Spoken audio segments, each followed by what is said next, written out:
Hello and welcome. This is Cheryl. Thank you so much for joining me today. In today's video, I'm going to share with you the brand new DIY color deck from Spellbinders. This is a unique tool that you can use with your crafting, especially if you happen to get into a creative rut with your color combinations. In this color deck, there are 52 DIY color deck cards. The first side has a beautiful picture in there, perfect for color inspiration. And on the second side, there's different idea and inspiration things. So they're divided into three categories. There's some that are color theory, some that are creative spark, some ways to get creative and inspire your designs and stuff like that, some compositions, some sketches, that sort of thing. And then there's a few fun fact things, history of things, learning about color. So it's a really great tool. So I have done several videos recently where I've used these color deck cards for my color combinations. Each one of these cards, like I said before, has a gorgeous photo, and then on the right side of it, there are 5 squares. So you can put a color combination in there. So there is, Spellbinders also has a 1-inch square punch that works perfectly with those squares to the right side. That punch also locks, so you can lock it so it takes up less space for organizing. When gluing your squares on, I like to use some liquid glue simply because it gives you a little bit of wiggle room to move it in place. Or if, like I just did, you start somewhere and you decide you want to move it, you can easily lift it off. You have a few seconds to do that. Now, even though there's only 5 squares to the right side of each one of these cards, that doesn't necessarily mean you only have to create one color combination with 5 different options. I plan on pairing my DIY color deck with my color swatch wheel die, as well as my color swatch stamp set. So I'm going to be creating a ring of different color combinations that I like, inspired by the cards from the DIY color deck.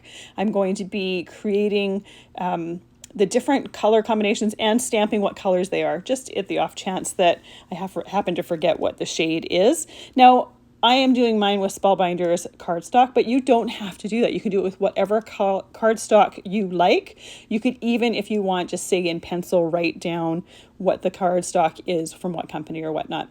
So there's some lines or some products when I'm working with them, I know exactly what colors I want to use with them.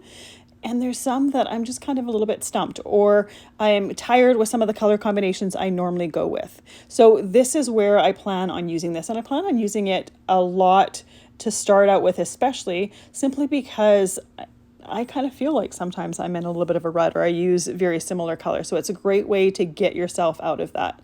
They're very easy to prep. I have little sleeves that I have my cardstock scraps in, and I always go to my scraps before die cutting a piece of cardstock. I have quarter sheets of the cardstock in there. That way I'm utilizing my cardstock as much as possible. I do make a little mistake here. I actually punch 6 1-inch squares rather than just 5. I was just getting going and not really thinking about what I was doing. So these 6 colors are one of the color combinations that I did with the DIY or with the color swatch wheel die set, and you'll see that in a moment. Like I said before, even though there's only 5 squares on the side there are so many more colors and even just shades of colors in these pictures. So it's great for even if you have a color combination that you like, but you want to just change it a little bit. With the different shades in there, you can easily just change the shade of something. You could swap out black for a dark gray in some cases, the different shades of blue or yellow. So the possibilities are really endless, even with just these cards. Even though there's 52 cards in this deck, that doesn't mean there's only 52 color combinations. You could easily make several different color combinations with each one of these cards. So you can get at least 3 to 4 times the number of color combinations than there is cards. And I'm using my color swatch wheel dies to create or to save my other color combinations, but you could also just use, say, a tag die and then just put the different square punches on top of it if you wanted to keep them that way. So there's many different ways that you can keep them. And like I said before, even though you come up with one combination doesn't mean you can't come up with other ones. And then even though I'm just using cardstock for the color combinations on the side of these cards doesn't necessarily mean you're stuck with cardstock.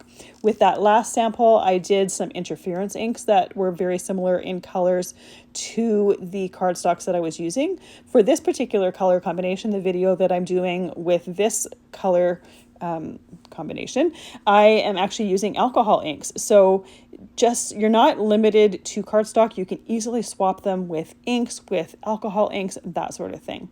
So you can really have fun and really get creative with it. And I love the fact that they utilized the opposite side of the card to add those different idea, inspiration things, as well as color theory.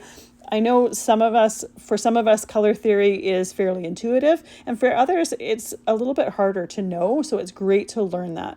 And here I'm using the Petal swatch dies that I created or die cuts when I got the new Spellbinders Color Wheel cardstock, and it's really easy to thumb through those pieces to find matching colors that go with each one of the colors of the shades that are on the color cards.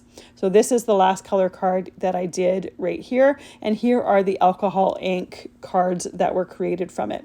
So sometimes you might have a little bit of little tiny bit of color difference, say if you're working with alcohol inks than cardstock, but you still get a new color combination that you may not come up with all on your own. This here is the card that I used as the inspiration for this month's, which is April 2025's clubs. So I used this as color inspiration. When I was coming up with what colors I wanted to use with the clubs, I knew I wanted to start off with a blue shade that was close to the wax beads that were in with the clubs. And then blue and red is perfect for male. It just kind of works with it. So I started out with those two colors, looking for cards that had those two colors in them. And then from there, picking out different colors that were in the cards that would go well with the first couple colors that I chose and would work with the designs or with the dies or with the press plates that I was working with. So you don't necessarily have to just start with the cards. You can start with a couple colors, then look at the cards, see which ones have those colors or shades in there, and then expand from there.